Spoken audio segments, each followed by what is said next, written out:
Brown right along ringside. By golly, we're about ready to go with more big action. Thank you very much, and welcome to Georgia Championship Wrestling. I'm Gordon Solie, your host, and we have quite an hour in store for us. Hello, everyone, and welcome to Championship Wrestling at ringside. This is Vince McMahon, along with wrestling's only living legend, Bruno Sammartino. Welcome to this week's edition of Mid-South Wrestling Television. I'm your host, Boyd Pierce, another outstanding card. Hey, guys, and welcome back to Regional Rasslin', where we talk the territories. That's right, guaranteed 100% territory talk each and every week here on this show. And I am your host, Ray Russell. And this week, we're going to continue on our journey through the year of 1981 in Georgia Championship Wrestling, along with guest co-host Jammie Ward.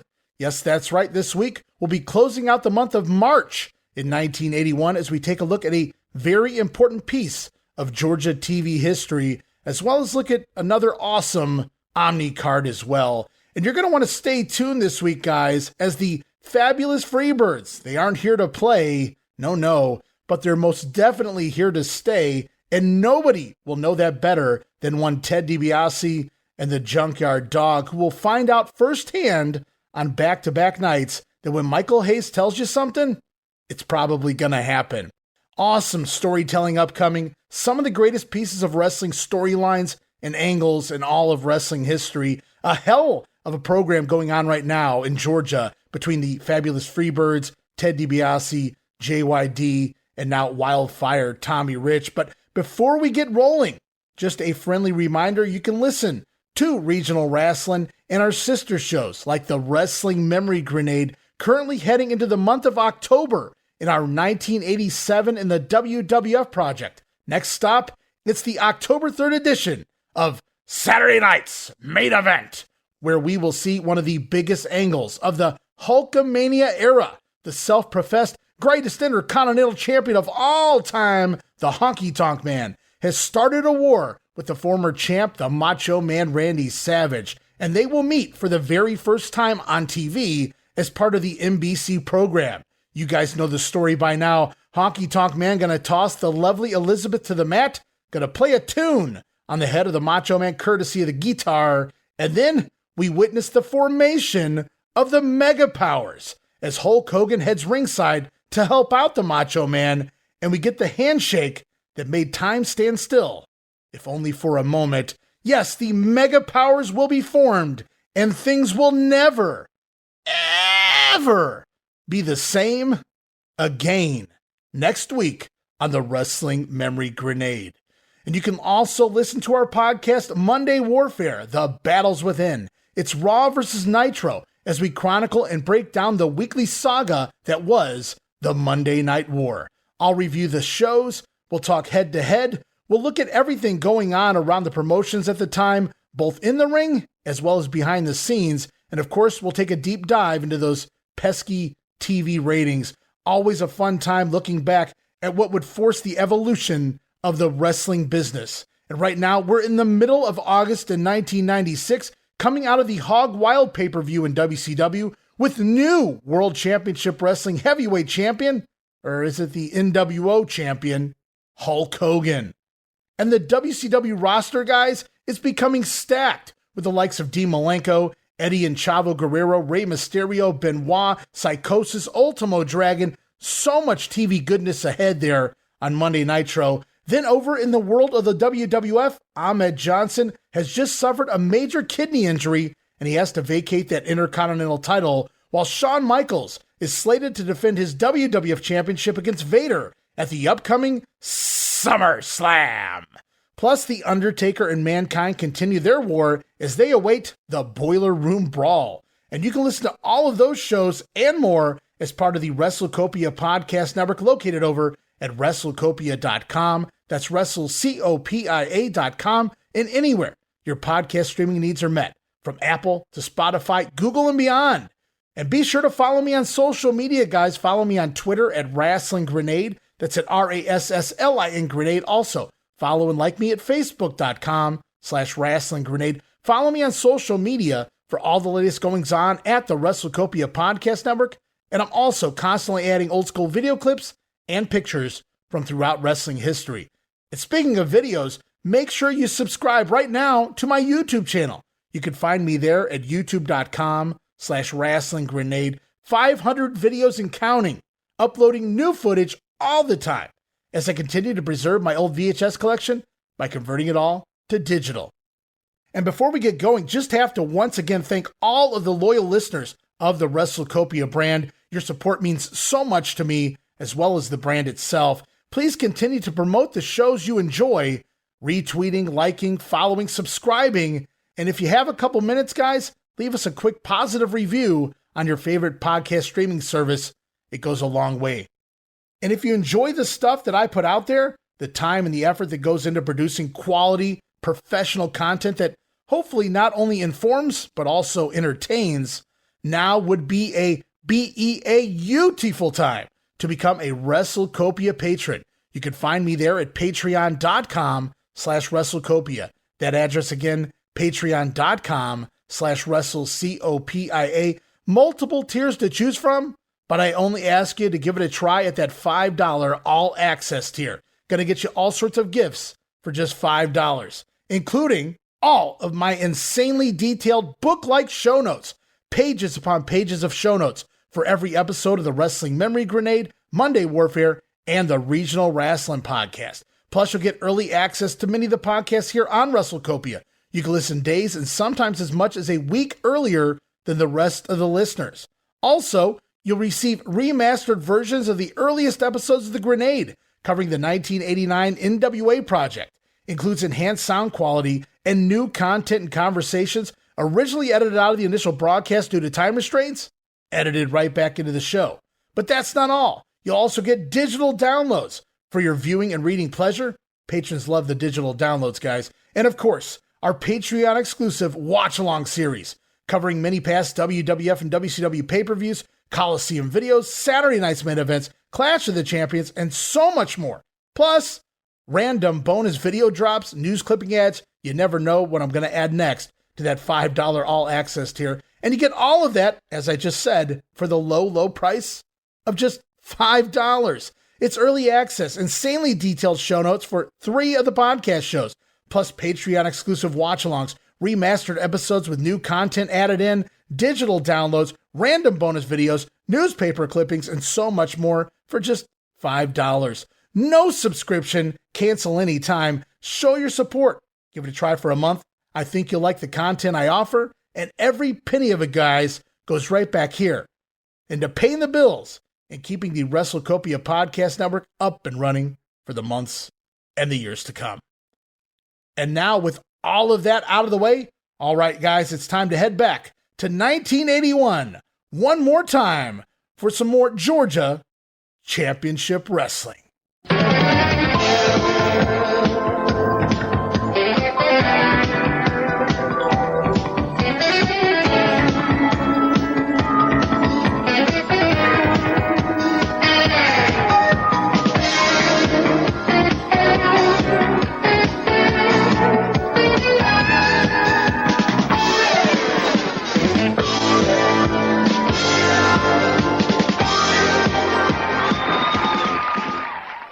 All right, guys, and away we go. More Georgia on our mind this week.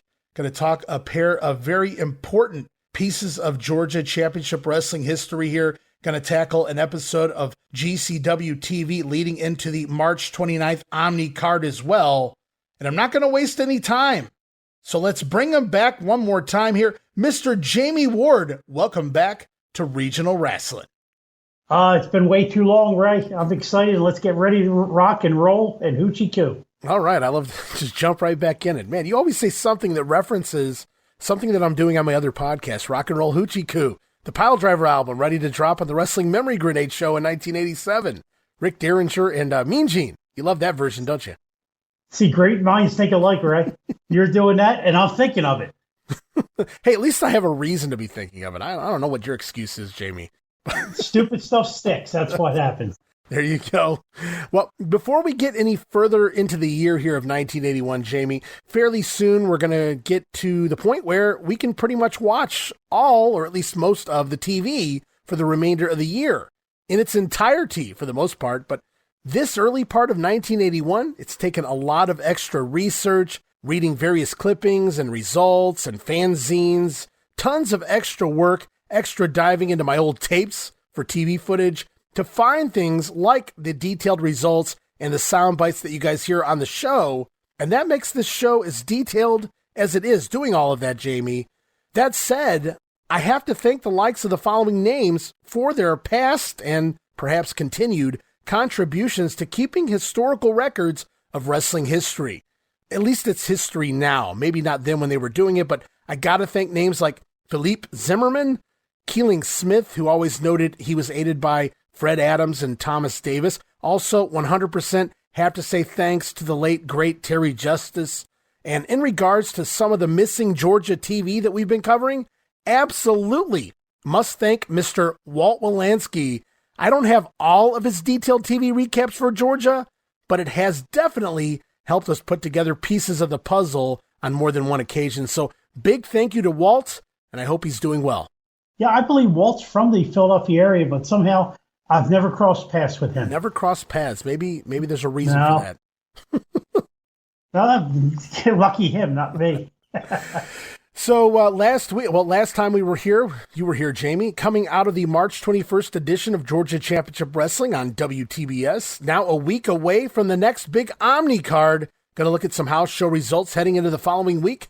And we're going to start off with March 22nd, Chattanooga, Tennessee, at the Memorial Auditorium. It's Jerry Oates going to a draw with Bobby Eaton, Big Jim Duggan over Mike Davis, Steve O scoring a win over Joe LeDuc, Steve Keirn over buddy Kevin Sullivan, and in the main event, Fabulous Freebirds over the team of Ted Dibiase and Mr. Wrestling 2. We'll roll on to the following day, March the 23rd, Augusta, Georgia, Bell Auditorium. Again, Jim Duggan over Mike Davis. Les Thornton, the NWA Junior Champion, back in town, going to a draw with Charlie Cook. It's Wrestling 2 over Joe LeDuc. Steve O defeating National Heavyweight Champion, the Mongolian Stomper, by disqualification. And in the main event this time, it's stated that Ted Dibiase and Robert Fuller, still here kinda, over the team of the Fabulous Freebirds. Now, I have to imagine either it was non-title or maybe a count-out or DQ there.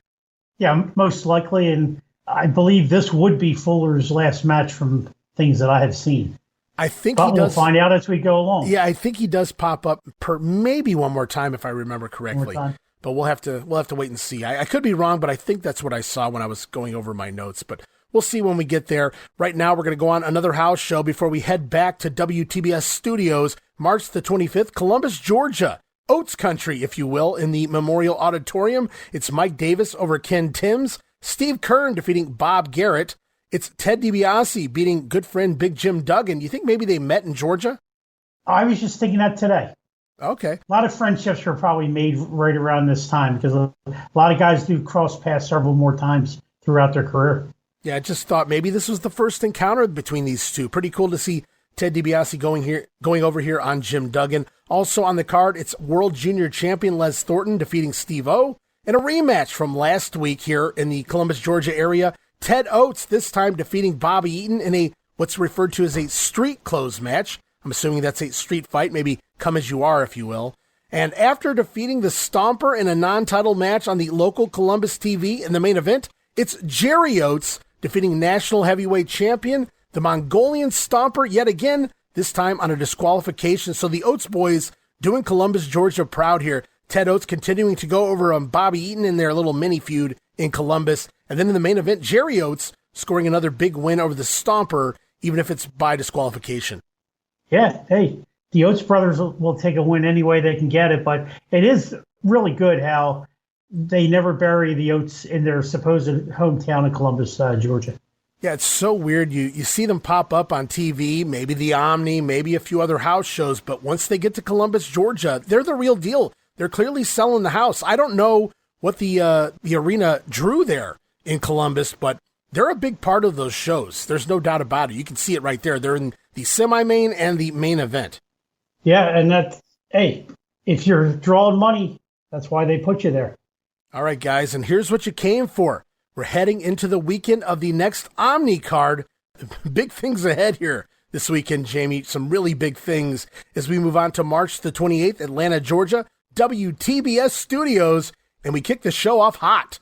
Gordon Solie announcing that Ted DiBiase and the Junkyard Dog will in fact challenge the Freebirds for the national tag team titles right here in hour number 1 of the program. Remember last week, Michael Hayes issued the challenge for Here This Week on TV? Well, we never really heard a confirmation from Dibiase and the Dog last week, but here it is. Also, Sully announcing that Ric Flair has been named the number 1 contender to Harley Race's NWA World Heavyweight Championship, but Tommy Rich, a close second behind. And the Nature Boy, he'll be here on TBS next week. So Ric Flair, the number 1 contender, he's going to be here in Atlanta next week. Tommy Rich, not too far behind there, which is pretty cool for the local fans here, specifically in Atlanta. And of course, hey, we got a hell of a tag team match here this week on TV. Yes, and it was one hell of a tag team match. And after we listened to a little bit of it and everything, everyone will understand why. Yeah, it's just so cool. Last week, they never told us for sure if we were going to get the match or not. I kept waiting for Dibiase and Dog to accept the challenge, and it seemed like they never really did.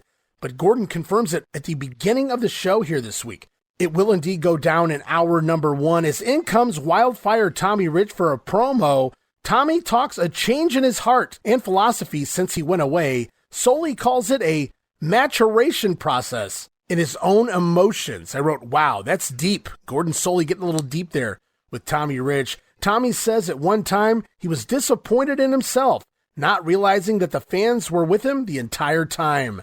So veiled comments there to explain his heel run in Memphis yet again. Perhaps he thought he had lost the fans and he didn't care anymore, explaining his heel turn, but he realizes now the fans were with him all along. Yeah, that's a good thing for Tommy to come out, and a nice little segment with Gordon. For those fans that get to see both Memphis and Atlanta, it gets to explain what was going on in Tommy's heart while he wasn't in Atlanta, and that him coming back home has put him back on the right path. Yeah, great story. And again, with Bill Watts booking, TBS, of course, was national on cable TV. Watts loved to explain away everything so that nobody is left questioning the legitimacy of things, explaining Tommy's heel run seen in the Memphis territory, and likely those who got the aftermags. Well, now we have an explanation as to Tommy's brief change in attitude, but the Wildfire we all know and love is indeed back. He's back here in his home of Atlanta, Georgia. As we head to the ring, the Wildfire Tommy Rich in action, going to score a quick win here over Jim Nelson, the future Boris Zukov. And also Private Jim Nelson. Yeah, the Private, one of Slaughter's many privates. And then up next, originally scheduled for tomorrow night at the OMNI, guys. Last week, Michael Hayes issued the challenge offered for the Freebirds to defend the national tag team titles against the Junkyard Dog and Ted Dibiase here today on TV, just 24 hours prior to Hayes' birthday bash. And it appears as though the challenge has indeed been accepted. Here it is, national tag team titles on the line. It's the champions, the Fabulous Freebirds, Terry Gordy and Buddy Roberts, taking on the team of Ted Dibiase and the Junkyard Dog. And it's a fun matchup and angle, which you can watch right now in its entirety on my YouTube channel over at youtube.com/WrestlingGrenade. And the quality, guys, is amazing given the time period, if I do say so myself. Match was going along good here, Jammie. About 10 minutes in, the Birds have been working over JYD when Dog was able to make that big hot tag to Ted Dibiase, who came in all bonzo gonzo, if you will. Teddy, the proverbial house of fire here, but as Dibiase went to run the ropes, the third Freebird, Michael Hayes on the outside, pulled open the ropes, causing Dibiase to bump through them and out to the floor, where he received a Terry Gordy piledriver on the concrete. Something both the referee Nick Patrick and partner Junkyard Dog didn't see. Yet Teddy somehow managed to beat the count back inside. Unbelievable, guys. But from there, Dibiase received not one, not two, but 3 more pile drivers in the ring, with Gordy covering after each pile driver, Dibiase somehow managing to barely kick out every time. So 4 pile drivers, counting the one on the floor, and I'll say it again, Jammie, unbelievable. Refusing to quit, Gordy sets Dibiase up for an insane 5th pile driver when Tommy Rich shows up ringside and throws in the towel to prevent any further permanent damage to Dibiase, who simply has too much heart to quit. And right now, Jammie, we're going to go back and listen to the end of the matchup, picking up with Dibiase taking a spill through the ropes, and we'll follow it through the 4 pile drivers. Listen closely, guys, to Gordon Soley's amazing commentary throughout this segment. Dibiase getting set on Buddy Rhodes. Ooh! Michael Hayes opened up those ring ropes, and it was, wait a minute, Dibiase outside the ring. Dibiase caught. He's caught into that. Ooh! He caught him with a pile driver on the concrete. The referee, the Junkyard Dog over in that far corner. Nobody could have, and now Michael Hayes calling for the count. And the count is on, and it has to be all over. That's a count of 5, and it's gone. 6. No! Dibiase rolling back into that ring. Dibiase. What a magnificent courage. He's got to be acting on instinct alone. And it's Gordy bringing him up. Another pile driver. And Dibiase, well, this is. No, he came out again. Dibiase, I have never seen anything like this before in my entire lifetime. This man has taken 2 pile drivers, 1 on the concrete, 1 in the ring, and a 3rd pile driver. And Dibiase has to be out. And there's a very confident Michael Hayes, too. And again, he powered out. Dibiase powered out. Another. What great courage. What fantastic second effort. Dibiase. There is no way any human being can take the kind of punishment. He's unbelievable.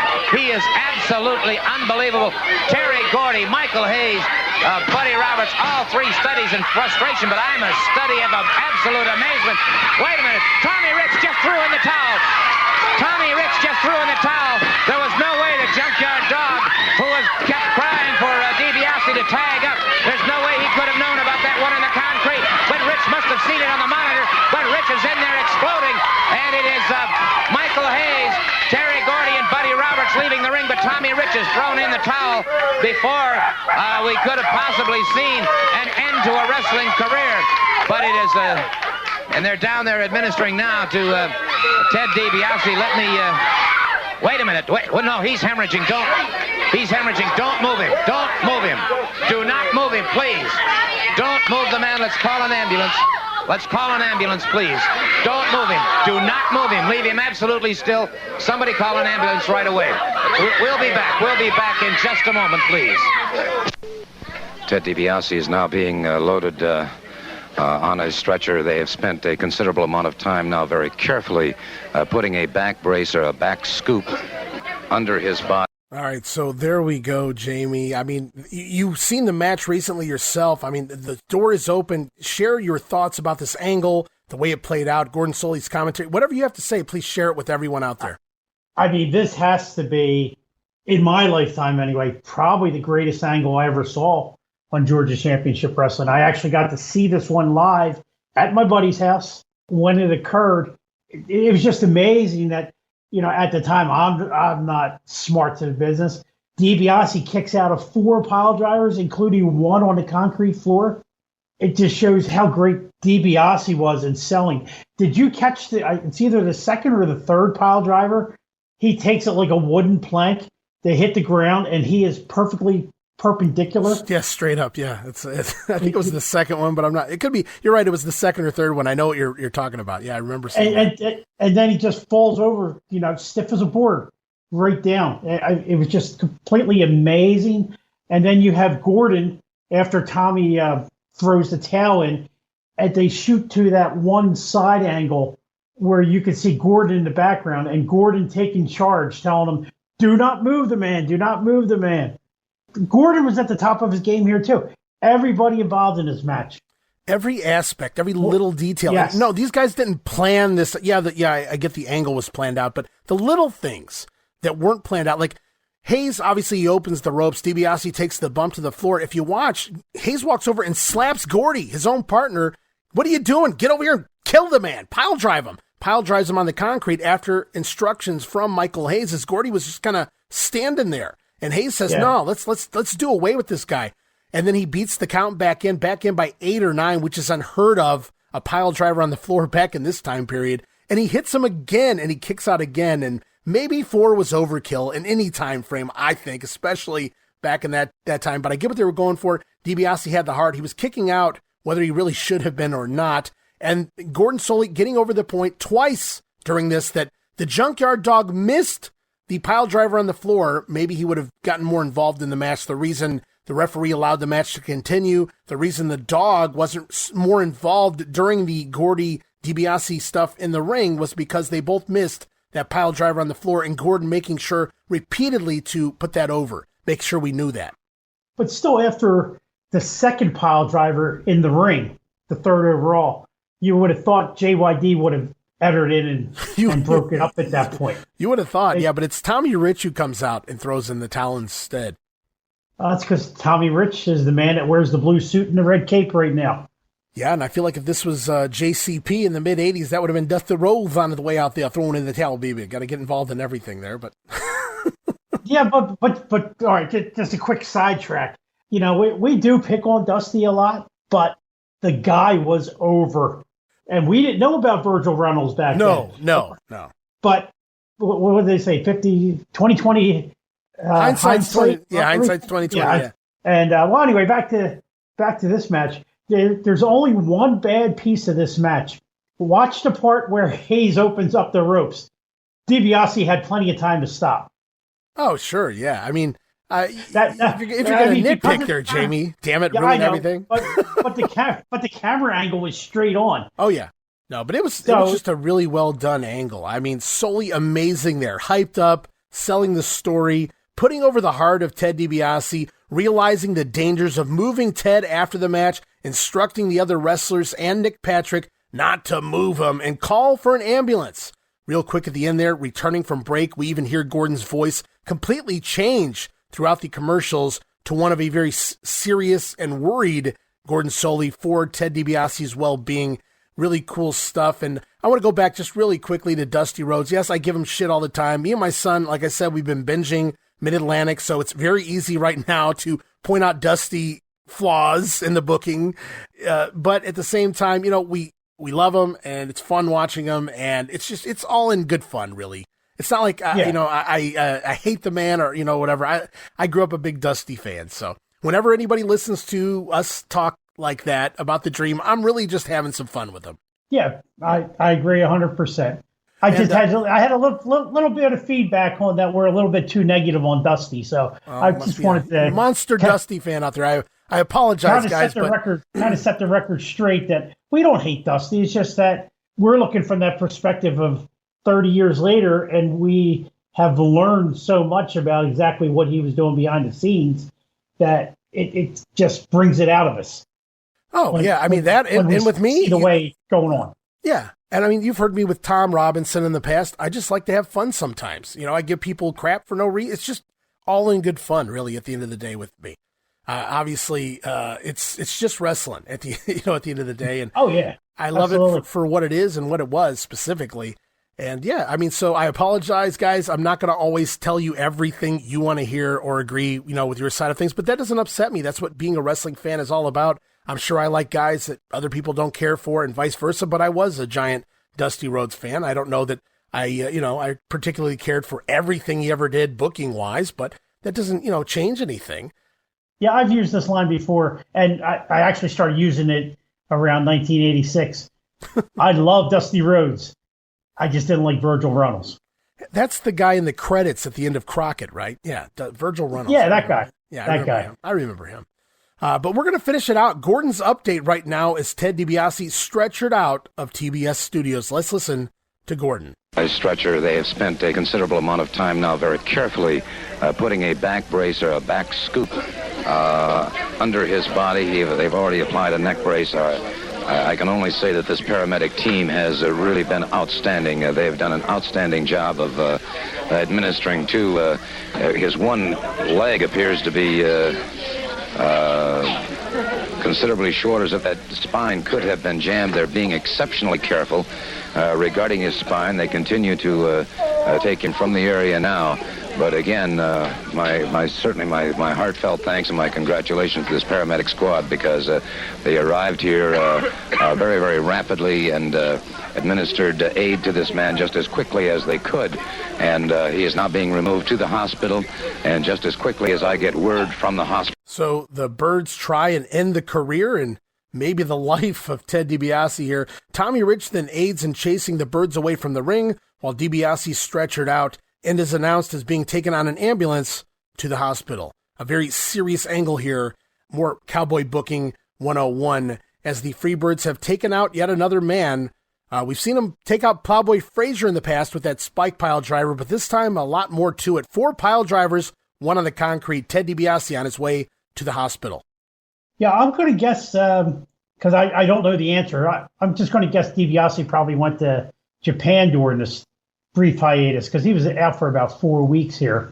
But the seriousness of the angle, the way they put it over on television, I'm sure the cards and letters flooded into TBS wishing DiBiase good luck.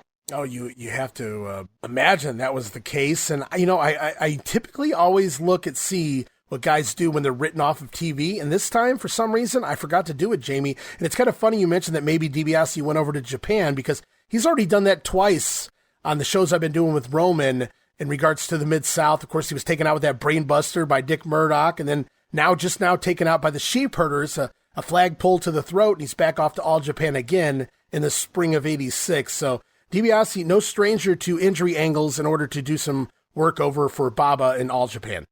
No, that extra money never hurts. Show goes on. It's the returning Roberto Soto in the ring. Roberto Soto going to return here with a win over Tim Horner. Could have been a fun matchup. And then up next, Gordon Soley going to have a word with the Junkyard Dog and Wildfire Tommy Rich. Ted has been removed to the hospital, and we're all waiting word. Well, it's very bad. I'd like to apologize to everybody for the bad thing that happened. I've been having a lot of things to do with the Freebirds for the past year and a half. First, it was Colonel Buck Robley and myself, and they hurt Buck Robley. And then they had me out for 11 weeks. I was temporarily blind. And then this thing happened today here with Ted Dibiase. I feel bad because he was in there staying with me. But I just don't know, man. Every time I see him get a partner, man, and I always try to go at the best. And the best is right now is these guys. In some kind of way, we got to put a stop to it. Tommy, I'd like to appreciate you for coming out, because I didn't know nothing when I jumped off out there. Well, Gordon, you pushed something so far. Just like I said, when I was at home in Tennessee, I seen a lot of things going on. The Freebirds, they was riding rough shot. Well, what I'm doing right now, I don't know if Ted Dibiase is going to be able to come back or not. They dropped him on his head on the floor 3 times in the ring. I figured the man was tough when he got up the first time. So like I said, I don't know if he'll be back or not. But right now, I'm sticking my hand out to this man, because I'd love to team up with him and be his partner. Wait a minute, man. Look, Tommy, I'd love to have you to be my partner, man, but look, it's too many things that happen already, and I feel responsible for 2 other people that's been injured and put out of wrestling. I don't know what happened to Ted today. Now, I appreciate you coming out, man, and you want to tag team with him and stuff, man, but I can't take responsibility, man.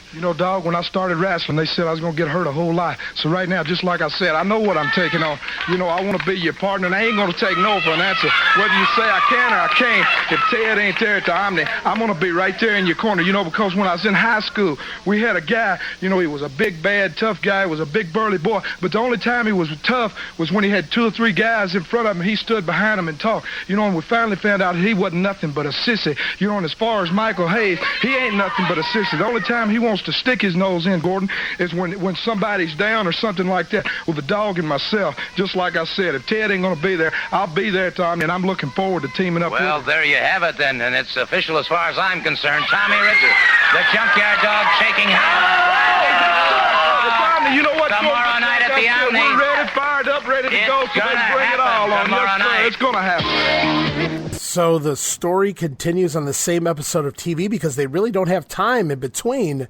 So here it is, the Dog apologizing to the fans, feeling that he is to blame for a lot of the things involving the Freebirds, because he's been dealing with them for over a year now. First, his partner in Mid-South, talking about Buck Robley, he was injured. Of course, the Dog injured as well. Blinded for 11 weeks, he says here, and I wrote, boy, it gains a week every time they tell the story. It started with 9 weeks, last week was 10 weeks, now we're up to 11 weeks, but it is what it is. And now, Ted Dibiase out, all because he tried to help the Dog, but I'm pretty sure it was the Dog who was trying to help Dibiase here. Oh, that's exactly what it was. The dog came in to help Fuller and Dibiase out. But this whole time, go back to last September, everything the Freebirds have said they were going to do, they have done. They have indeed. Tommy Rich here, he says he saw the Freebirds doing a lot of things, Jammie, that you were just talking about, while he was sitting at home in Tennessee. And Dibiase is a tough man, getting up from getting dropped on his head time and time again, including on the concrete. But after 3 more pile drivers, Rich doesn't know if Ted will ever be back in the ring. Tommy Rich then extending his hand and offering to be partners with Junkyard Dog to take on the Freebirds in the OMNI tomorrow night. And JYD says he appreciates the offer, but he feels responsible. The Freebirds have already taken out 2 men because of him, and Dog appreciates the offer, but he can't accept the responsibility of what could happen to the Wildfire. Rich then says he came into wrestling expecting to be hurt a lot. Wildfire knows what he's getting into, and he won't take no for an answer. He will replace Dibiase in the tag team match versus the Freebirds at the OMNI, whether the Dog agrees to it or not. So finally, JYD accepts Tommy's offer and a howl of approval at the end there. It's going to be JYD and Tommy Rich now taking on the Freebirds tomorrow night. And the reaction of the studio audience, once again, just amazing. You just had this very, very serious thing happen. You have JYD really down and out, and then Tommy Rich steps up, and that audience just goes absolutely bonkers because they know Tommy Rich is the only guy that could possibly take the place of Ted Dibiase in this match and finally give the Freebirds their comeuppance. Yeah, no, I mean, it's some of the best angles and storylines all together here that you've ever seen in the history of professional wrestling, all rolled into one big story, because you get the pile driver angle and, of course, now Tommy Rich. Where else do you have somebody as big as Ted Dibiase, a big a star as Ted Dibiase, go down, and yet you have somebody else waiting in the wings that arguably may even be more popular with the local fans to take his place? So it will be Rich now subbing for Dibiase to team with the Dog. Going to be a big-time match when we get there, guys, but we roll on with TV here. Steve Olsen. You know what, Ray? If I could just interject for just a moment. Absolutely. Just something that just popped in my mind. Right. Think about how great Georgia Championship Wrestling would have been if Bill Watts says, you know what, I think I'm going to sell Mid-South off and take over Georgia. Wow, yeah, and he immediately gets cable TV. That would have immediately gets cable TV, and how different things may have been. Yeah, I never even thought of that option, but that would have definitely been interesting. Clearly, Watts was deep into his own Mid-South roots because he was not budging, leaving Oklahoma, Louisiana, and things, because he's only here short-term booking until they find another booker. In the meantime, I don't think Watts even wants this job right now, but while he's here, he's doing a damn good job with it. If, like I'm saying, if he had said, you know what, this is working here, maybe I should just stay. Yeah, and they were starting to expand. Complete wrestling history, exactly. Complete wrestling history could have been totally different. Vinnie Mac may never become Vinnie Mac. It's food for thought, that's for sure. Fantasy Booking 101, that would have been tremendous. What if everybody go back and start booking 1981 all over again, Bill Watts taking over the Georgia territory? That would have been very interesting to see Bill Watts in the control of TBS long before 1992. Right, and thus he's not in the Mid-South in '86 when the oil crisis hits down there. He's still in Georgia. Who knows? He might have been the next Vince McMahon. It's possible. I think Vince was still going to do some Vince things, but yeah, it would have definitely been a very, very much more interesting situation with Crockett, Vince, and the Cowboy for sure. But we'll roll on right now, guys, with TV. Steve-O going to come out for a promo next, following up on the Ted Dibiase situation himself. He says, as a wrestler, they all expect to be injured, but you never know when or where. And right now, the entire locker room is hurting in the pit of their stomach after seeing what the Birds did to Ted Dibiase. Steve-O, he hates the thought of what could have happened to Ted if it weren't for Tommy Rich making the save. Steve points out that Rich also saved him a couple of weeks back from a Freebirds pile driver, as we see a VTR then replay of last week. It was Steve-O defeating National Heavyweight Champion the Stomper on a disqualification after Don Carson interfered. O, of course, landing his patented airplane spin before trying to go for the cover. Don Carson putting a stop to that, saving his champion from losing the title here on TV. With Don Carson ringside, Steve-O says, you need an equalizer. And cue the Dusty Rhodes vignette of the week. Dusty Rhodes popping up on our TV screens. He refers to himself as a modern-day gladiator. He says the Stomper had the belt returned to him after their prior showdown, but this time, in the rematch at the Omni tomorrow night, the American Dream has a surprise that will make Stomper's eyes water, his knees weak, and his liver quiver, baby. And then the national title will be with the Dream. And everyone was convinced the Dream was taking the title on this night. I'm convinced right now, and I know what happens. Great promo from Dusty Rhodes there before we cut back to Steve-O to close the segment. Steve then announces the big surprise is that he, Steve-O, will be in the corner of the American Dream at the Omni in order to counteract Don Carson on the other side of the ring. Steve-O going to make sure Dusty gets a fair shot at the title. Yeah, and here is the elevation of Steve-O once again. He's been working his way up slowly, and now he's going to be Dusty Rhodes' right-handed man. That just gives him even more credibility in the eyes of the public. Great word, credibility. I was trying to search for something in a response, but you hit the nail on the head right there, Jammie. Credibility, being named the corner man of the American Dream. It doesn't get much bigger than that. As the show goes on, it's Big Jim Duggan in the ring, scoring a win over Gerald Finley, before we hear from the Fabulous Freebirds, most specifically Michael P.S. Hayes. Hayes says that Rich, he must be sick, offering to fill in for Ted Dibiase after seeing what the Birds just did to him. Michael Hayes is having a birthday party at the Omni, March the 29th, and Rich is uninvited, says Purely Sexy. He says if Rich shows up to team with the dog, then it'll be his problem.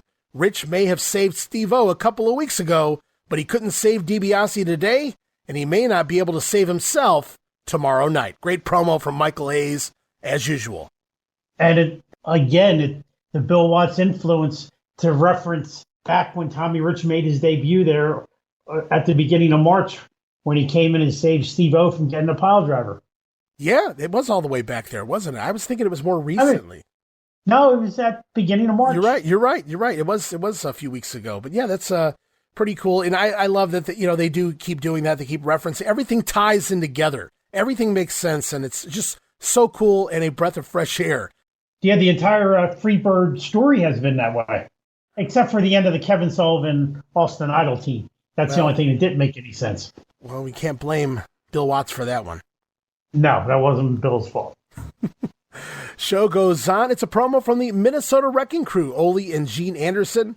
Ole talks all the teams they've wiped out, mentioning World Tag Team Champions like Paul Jones and the Masked Superstar, the team of Andre the Giant, Dusty Rhodes, Steve Keirn and Steve-O, Tommy Rich and the Junkyard Dog. Anderson says they may be next if they get in the Wrecking Crew's way. Ole then gives credit to Ric Flair and Tommy Rich, and even the Junkyard Dog being all top contenders to Harley Race's NWA World title. He says, hell, even throw Tony Atlas into that mix as well.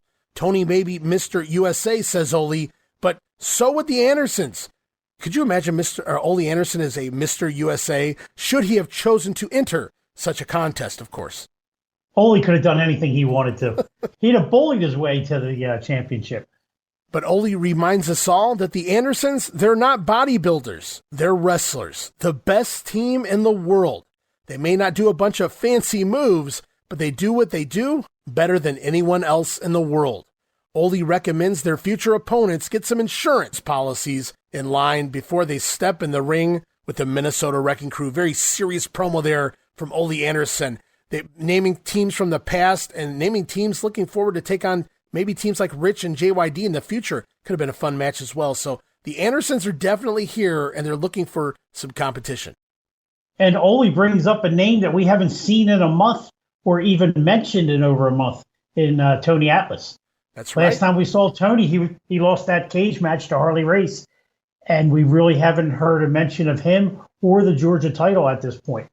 Yeah, we know Tony will be back here, at least briefly, here shortly in the month, at least coming up in the month of April. But I think he's just coming off of a very quick run back with the WWF too. I know he did a recent Madison Square Garden card, which we may touch on later. I have some notes about Tony Atlas coming up, but it's very cool of Ole though. He worked a program with Tony, so to continue to throw him in there, it was really cool, and it shows the booking mind of Ole Anderson, knowing that at any given time, Atlas could be thrown back in there with Harley Race, so let's keep him in the mix out here as well. Yeah, Tony must have been an Ole guy. Yeah, I'd have to listen to some Tony Schutz, see what he has to say about Ole Anderson. Not too many people high on Ole, but Atlas doesn't really crap on a whole lot of people, at least not outright. Yeah. So I'm very, very curious. Or an Ole guy at that time. That was somebody that Ole decided to take under his wing and push him the most he could. Show goes on. Back to the ring. It's the national television champion. I guess he still is at this point. Steve Keirn scoring a win over Ken Timms. And then Freddie Miller jumps in to update us on the condition of Ted Dibiase. Freddie says that Teddy now in the emergency room, but the extent of the injuries are still unknown at this point. So they're keeping up with some updates here throughout the episode of TV on Ted Dibiase. Gives you that real feel to the situation.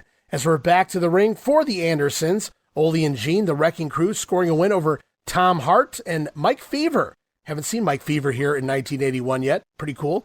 And then yet another Ole Anderson promo here this week, Jammie, because what's better than one Ole promo? I suppose two. He invites everyone to come on out to the Omni and see greatness live and in person when the Andersons take on the team of Steve Keirn and Steve O. Ole heard that O was talking, accompanying Dusty to the ring for the matchup against the Stomper. Well, Ole says Steve will be lucky to crawl out for the match once the Andersons get done with him. Ole says he hasn't forgotten about Dusty and Andre either, stating that he will pay them each $1,000 if they can make him bleed in their upcoming matchup in Columbus, Ohio. That's a feud that never ends up there in Columbus. That's been going on about 2 months. It seems that way, doesn't it? And I have no doubt eventually by the end of the day, these Andersons are going to wind up bleeding for the American dream and the eighth wonder of the world. But it's an interesting concept. Throw that $1,000 out there and see if they can collect it or not. It gives you another reason for those people in Columbus to come out and see that match. And it shows you how mean, tough, and realistic the Andersons are, because you have this larger-than-life character and pretty big guy, Dusty Rhodes, teaming with literally a larger-than-life character in Andre the Giant. And it's still believable when they take them down and work them over, especially Ole at this point. Gene's getting a little up there in age and things, and some health issues coming up. But it's just amazing. That's just how good and how real the Andersons were. Yeah, every man's the same size when they're on their back. So you get Andre down and you can work him over. It's when he gets to his feet that you'd have to beware. Yeah, you're in trouble, for sure. Especially if he got a hold of you and you actually potatoed him, that you were a dead man at that point. Yeah, if you keep Andre down long enough, you have to hope maybe he'll go to sleep, and then, whatever happens, happens. But show goes on. We've already heard from him once. We're going to hear from him again now. Another promo from the Wildfire Tommy Rich and the Junkyard Dog. Result, clear up before we go any farther. Tommy, you realized, of course, that apparently the Junkyard Dog had not seen the situation. That's why you came out, you threw in the towel, which was certainly the prudent thing to do. Well, that's exactly right, Gordon. You can take so much, and I seen the guy, the dog and the referee that were going back toward the corner, and I knew they didn't see what was going on. And when Ted crawled back in the ring, I thought he had a chance, but when he got dropped on his head 3 more times, that was too much. And then I did what I think anybody else would have done. Well, of course, then the paramedics did arrive, and of course, since then, as you can see, Ted Dibiase very, very carefully loaded on that stretcher and removed to the hospital where he is at this time undergoing treatment. And, of course, he is, no question about it, he's out of action. But tomorrow night at the Omni, you and Tommy Rich, a coalition against the Freebirds. It's going to be a special night. I want to dedicate this thing to Ted Dibiase. The guy gave me 110% of that a day. I thank Tommy Rich for coming out here. So, Michael Hayes, you and your boys, if you want to get crazy, if you want to get funky, if you want to get down in the back alleys, if you want to fight, Daddy, black, white, green, yellow, the dog don't care. Come to the Omni. I got Tommy. I'll show you how to fight, man. I don't know about no wrestling, but I do know how to fight. If that's what they want to do, I'll break the rules. And a few heads on top of it. So, Gordon, I've seen the dog. I've seen him get crazy. That seems to be Hayes and Gordy. That's what they like to do, get out there and get crazy. Well, the people know that Wildfire, when it gets time to get down and get crazy, Ted Dibiase night at the Omni tomorrow night, talking about getting crazy, brother. We're going to get crazy, and whatever it takes, we're going to... So before the promo, they were shown a VTR from earlier, Dibiase taking that pile driver on the floor, And that's why the dog says he didn't realize the outside pile driver had happened during the matchup because he was distracted. And then from there, Tommy Rich says a man can only take so much, and that's why he did what he did to stop the match earlier tonight to try to save Ted Dibiase from himself, Jammie. As JYD says, March the 29th, it may be Hayes' birthday, but it's also a special night as he's dedicating it to Ted Dibiase. Dog may not be a very good wrestler, but he's a really good fighter. And if the birds want to break the rules, Dog has no problem breaking the rules, and maybe breaking a few heads too. Tommy Rich finishing up saying he and the dog going to get crazy on the Freebirds tomorrow night. Just another hype piece here. Really got you going. Really, just another OMNI card that I just can't miss. Yeah, this card had to sell out. Even if they weren't sold out at this point, you're only 24 hours away. There had to be people going down there just to see JYD and Tommy Rich kick the Freebirds' rear ends. Yeah, unfortunately, I don't have a lot of gates or records and things from this time frame at the Omni, but I'd love to see what some of these particular angles drew, but you have to think the Omni was a sellout in this particular instance, whether it was, on some of the other shows or not. I don't know if they were selling out nearly every time at this point. I don't really know what was happening business-wise at the Omni, but if they weren't selling out before, you have to think this show, definitely a sellout. Standing room only. Especially with that hot angle at the end. Show goes on. Got a couple of matches here. It's Wildfire Tommy Rich back in the ring over Bobby Garrett. And then we get a VTR. We're going to see Ivan Koloff, Russian Bear. Remember, he's coming to the Omni as well. It's Ivan Koloff, who was originally scheduled to take on Tommy Rich at the Omni. Now that's going to be changed to WWF Champion Bob Backlund. Talk about a change in opponent. But here we see Ivan Koloff score a win over Ron Ritchie in this VTR from Mid-Atlantic JCP. And then up next, it's a VTR promo from Andre the Giant. And I believe the Giant says, people say the Andersons are the best tag team in the world. And they very well may be. But Andre and Dusty, they won't stand by and let what the Andersons did to them in Columbus go without revenge. Dusty and Andre are the better men, and they will prove it. An ongoing feud in Columbus, Ohio. Remember, if you've been listening to the promos cut by Andre, or more specifically Dusty, over the last several weeks, the last time out in Columbus, apparently the Andersons left Dusty and Andre a bloody mess. And this time, it sure appears that they're going to leave them a bloody mess. And it's more action here on Georgia Championship Wrestling. We were just talking about him a little bit ago. The return of Mr. USA, Mr. Universe, if you will. It's the Georgia heavyweight champion, Tony Atlas, scoring a win here over Jim Nelson. And then from there, we hear from Tony. He talks to Gordon Soley, talks about GCW, giving him a little time off for a bodybuilding competition in New York. But he says wrestling is his first love, and he's happy to be back here in Georgia. Tony then touching on what happened to Ted Dibiase earlier in the program. He says he hates to see something like that, but he knows you can't keep a man like Ted Dibiase down, and he will be all right. Tony a little more optimistic about Dibiase than some of the others we've heard from here on the show. But Tony always a positive guy, at least by my accounts anyway. And Atlas talks about going up to New York for bodybuilding. He also worked a matchup at Madison Square Garden on March the 16th. Any guesses as to who he wrestled, Jammie? March 16th, 81. You know we this. get a Kempatera match there? Think bigger at least in the future, brother. Oh, the big Hulk Hogan match. All right. Yeah, and tell everybody who won that match, Jammie. Blow their minds. I'm going to let you go. I'm drawing a blank. Tony Atlas pinning Hulk Hogan. Take that, brother. Oh, okay. So we're around the time period in WWF where Hogan is about to leave and go to Japan. Yeah, Hogan's getting ready to take off. And Tony actually had already finished up his last run with Vince. He kind of comes back like 2 months after his last little tiny run in the WWF and just does this one-off at the Garden, pinning Hogan. I guess maybe, like you said, on Hogan's way out. I don't know. I didn't go do any research. I just remember the matchup. But that's very viable. I think this is the point where Hogan goes to Japan and then comes back in the black trunks and saying Ichiban all the time. Ichiban Hogan. Yes, I've been watching Hogan. A lot of Japan Hogan the last week. I've been converting a lot of my New Japan television from the early and mid 80s over to streaming digital. And yeah, I've been watching a lot of Hogan, including a match with Bundy right before Bundy came to WWF. Yeah, no, I thought I saw that on your page earlier on today. Bundy with the cape, with the collar, yeah, right? with the Dracula cape. Dracula Bundy. The Dracula cape. That's right. Yeah, so Hogan comes back and I think winds up teaming with Stan Hansen until the end of the year. Then they're both gone by that time. Yeah, that's a hell of a tandem. Of course, Hogan would put Stan Hansen in his No Holds Barred movie, and then later Hansen would step in when Gordy says, "I'm not jobbing to Hulk Hogan." In 1990, Stan Hansen comes in and does the job to Hogan over in All Japan. Hogan and Stan clearly have some kind of camaraderie there or something going on. Oh, yeah, absolutely. Plus, when Hogan goes to Japan, he teams up with Stan over there also.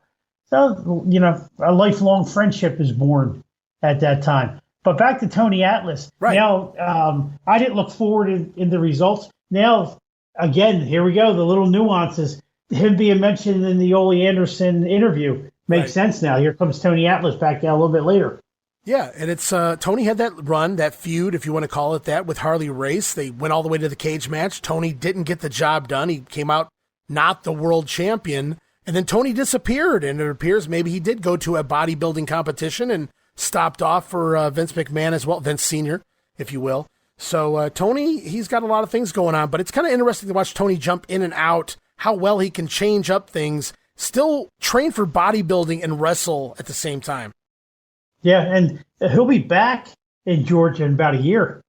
So not only does he jump back and forth between bodybuilding and wrestling, he jumps group to group. And spoiler alert, guys, Tony's not going to be here much longer. He might be gone by the end of April. I'm not sure. I haven't gotten that far in my notes, but Tony's not going to be here a whole lot longer. And when Tony leaves, I believe the Georgia heavyweight title, it just disappears. Oh, no, they're going to, we'll get back to it. They're going to have a tournament and everything for it. Tony never loses the title. He just kind of disappears, and they never fully say that Tony has vacated the title. From what I remember, they just said the Georgia title has been vacated. Well, that's because we're going to have when we get up it's either August or September, there's a unification match between the two titles. See, you know your shit, Jamie. Every now and then I find one. Keep me in check. Keep me in check. As the show goes on, good to see him getting a win here on TV this week. Bobby Eaton scoring a win over Mike Davis.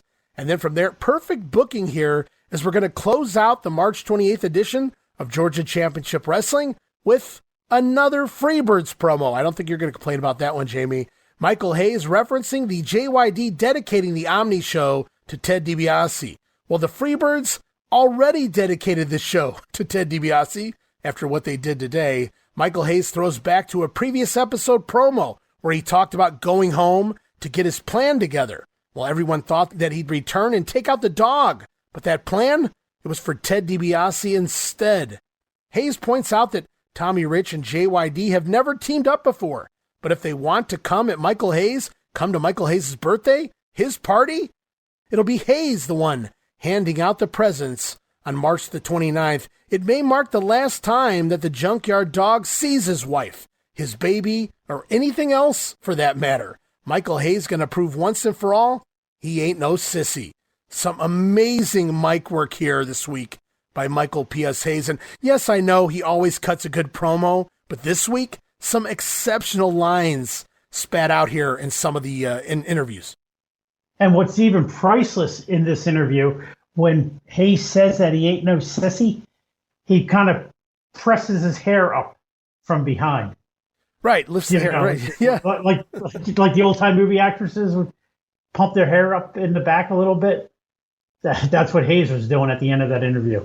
Yeah, so Michael Hayes, man, he's got some great lines here. Basically threatening the dog. I've taken out Ted Dibiase, and now tomorrow night you may not see your family again. You may never see anything again. So Hayes, clearly, once again, with that jar of hair removal cream, threatening to do something to the Junkyard Dog. And so remember, Ted Dibiase out. It shifted a few things around here on the OMNI card. So the revised March 29th OMNI card, it looks like this. National Tag Team Champion Freebirds taking on the Junkyard Dog and Wildfire Tommy Rich. Now subbing in for Ted Dibiase. Also on the card, WWF Champion Bob Backlund, substituting Tommy Rich. It's Bob Backlund taking on former WWF champion, Russian Bear, Ivan Koloff. Which is a good matchup because Bob and Koloff have already worked down in Florida together. They worked in the WWF together. So they're going to have a good match that night. Yeah, they know each other. They know each other well. And this is a more slim, trim Ivan Koloff who can really get around. It's not so much the kicking and punching, plotting big man Ivan Koloff by this point. He's really worked on his wrestling skills and a pretty good worker by this point as far as wrestling goes. So he meshes well with a Bob Backlund type wrestler. Also on the card, a rematch. National Heavyweight Champion, the Stomper, Don Carson in his corner, going to take on, once again, the American Dream, Dusty Rhodes. Dusty Rhodes says Steve-O going to be the corner man for the Mackin Dream. They are. Also, Minnesota Wrecking Crew, Ole and Gene Anderson taking on the duo of Steve-O and Steve Keirn. We've seen them in tag team action recently, so they're not just thrown together here for the Omni. Also on the undercard, Roberto Soto, we talked about him. He's back. He'll be taking on Bobby Eaton. Kind of interesting because both guys got a win here today on TV. I don't think that was by accident after reading this. Also, it's going to be Kevin Sullivan still here, even though not on television. Sullivan battling Mike Davis and Big Jim Duggan taking on Mr. Wrestling 2 in I guess you could call it a rematch of sorts from TV a week or two ago. So a fun card here coming up at the Omni. Yeah, and every match was laid out on television. Yeah, everything but the Kevin Sullivan basically squashed the prelim match with Sullivan. You're right, everything has some form of a backstory or some type of build. Like I said, even Soto and Eaton, Soto just returned. Eaton really hasn't won on TV much at all, and he picks up a win here this week. So, again, I don't think that was by mistake. I think they want to build this matchup, give it a little more credibility on both sides of the coin. Yeah, and Soto is fresh off a WWF run at this point. Not that he was lower mid-card, but he had come in for about 6 months. And I was a big fan of Soto, even though he was past his prime by this point. But it was good to see him back here. Yeah, I mean, old wrestlers can't die. They just keep going on. But before we get to the Omni, guys, we're going to Chattanooga. Chattanooga, here we come. March the 28th.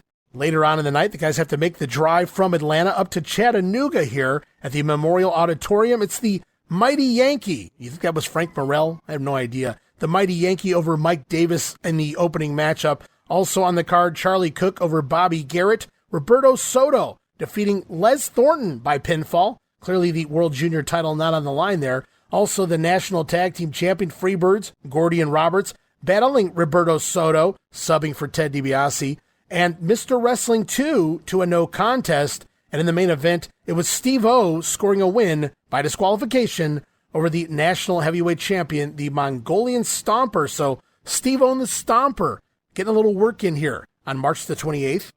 That's a shame we're not getting Columbus TV results for this date. I'd really be interested to see how they handled the DiBiase angle. As would I. That would have been really interesting. Well, actually, very curious to see. You know what? I'll take that back.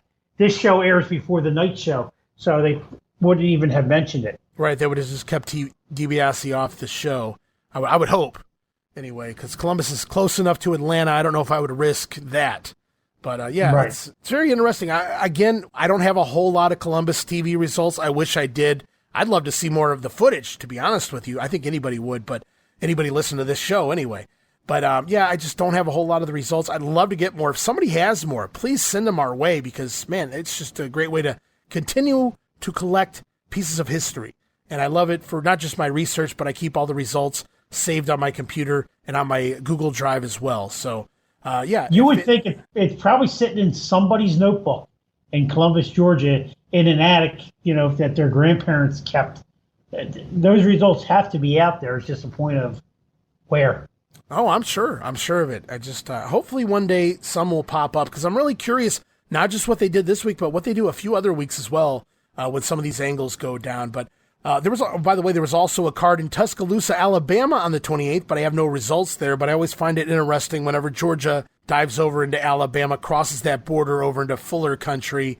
But I also got some bonus audio content here, Jammie, this week for the listeners out there. It came across the March 29th edition of the Best of World Championship Wrestling, the Sunday edition of the TBS program. Some last-minute comments from some of the stars heading into the OMNI Card, which is scheduled to begin in just a couple hours. 8 p.m. bell time, and we'll get things going here with Ole Anderson. We're going to listen to one half of the Minnesota Wrecking Crew right now. It's Gordon Solie standing by with Ole Anderson.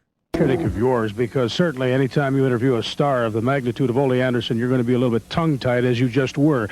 It's easy for you to announce when you're talking to people like Steve O, or maybe Mr. Keirn, or Dusty Rhodes, or some of the lesser individuals. I can go on talking about Mr. Atlas, possibly. Dusty Rhodes? Are you getting tongue-tied, sir? Is that the problem? Oh, no. I'm trying to think of somebody as good as the Anderson brothers, and it's really very difficult for me.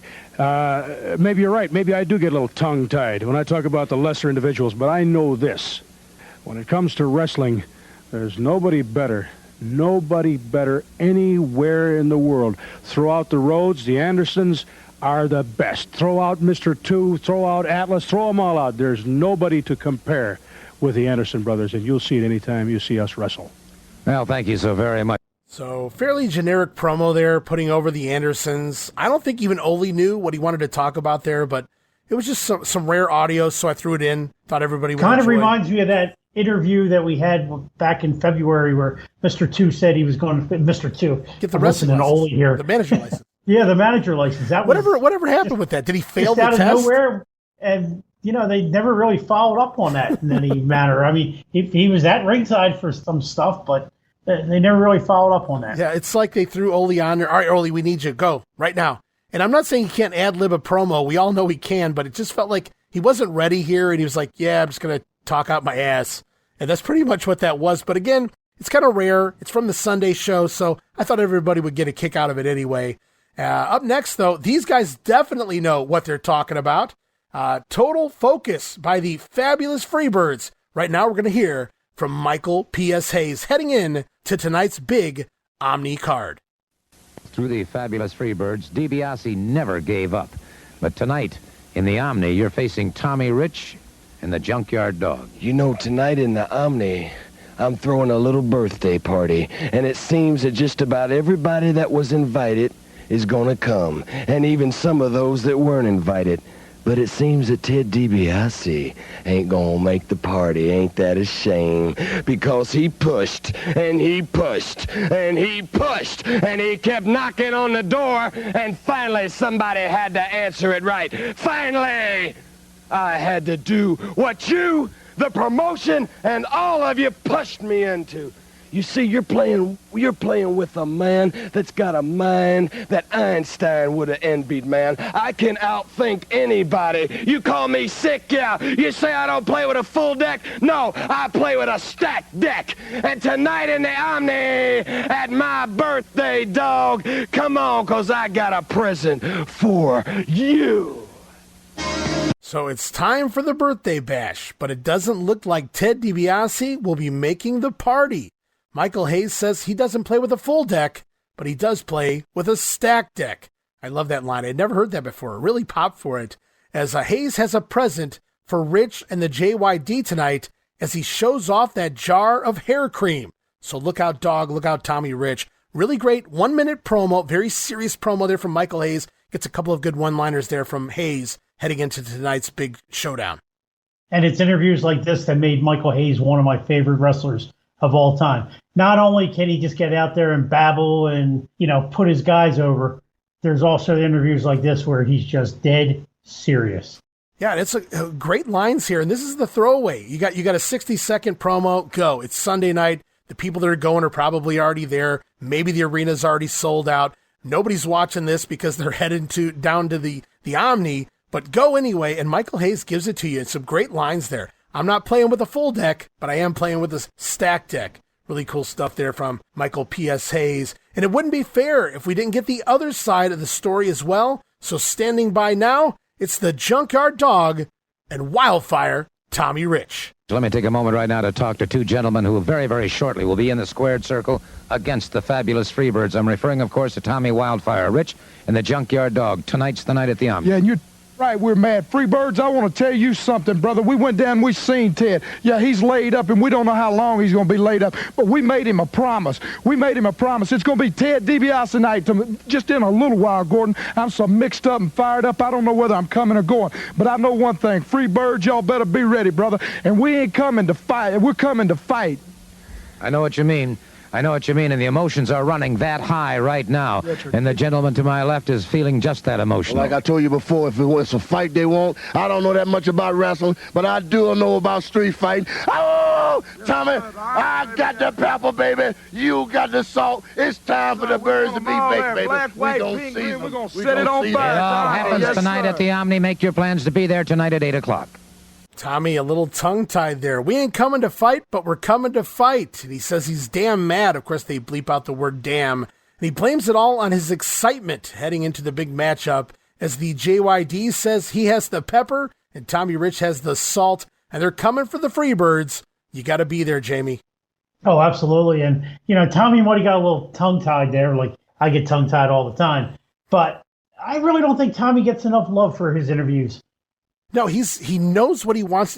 I've honestly, since we've went back and done this, I have a whole new respect for Tommy Rich promos, because I hate to use the word articulate because that doesn't really go well with Tommy Rich, but he puts things over far more intelligently, if this makes any sense, than I thought he used to do. Like, he knows every point he needs to hit on, and he hits on them. If that clears it up a little.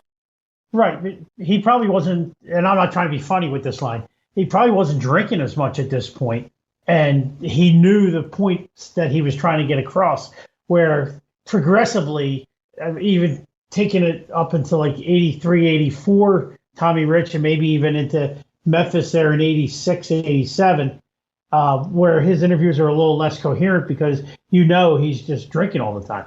Well, it's like this. I mean, with me and Tommy Rich, now, I was far too young when the little I saw of him in Georgia on my local TV station, because they syndicated it here because we didn't have cable in the area yet, but they were working, they were working Columbus, they were working Cleveland and things like that. So we got Georgia Championship Wrestling on the television locally. And again, they syndicated it. And I can't remember any of the promos, so I couldn't tell you if they were good or not. So all the Tommy Rich I saw as a kid growing up was whatever he did probably by the time he got to Crockett or Turner, maybe even by that point, near the end of the 80s and into the early 90s. And that was all just your generic, somebody say something about, whoever he's going to wrestle that week on Power Hour or whatever. So, obviously when the tape trading kicked in for me, I got to see a whole lot more of this stuff. But really watching it week to week, I have a whole newfound respect as far as Tommy Rich promos go, because he really does hit on everything.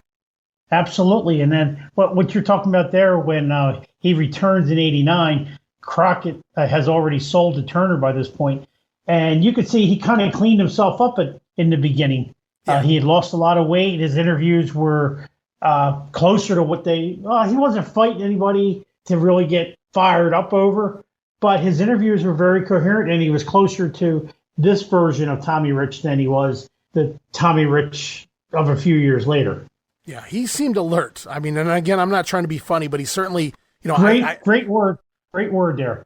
Well, I tackled 1989 in the NWA on my Grenade show. So literally, I watched every piece of TV that exists for the year of 1989. So I saw several months of Tommy Rich back, the first several months that he came back to the company. And he seemed very alert, like he knew what was going on. I mean, I'm not trying to be funny with my words either, but that's the word I come up with there.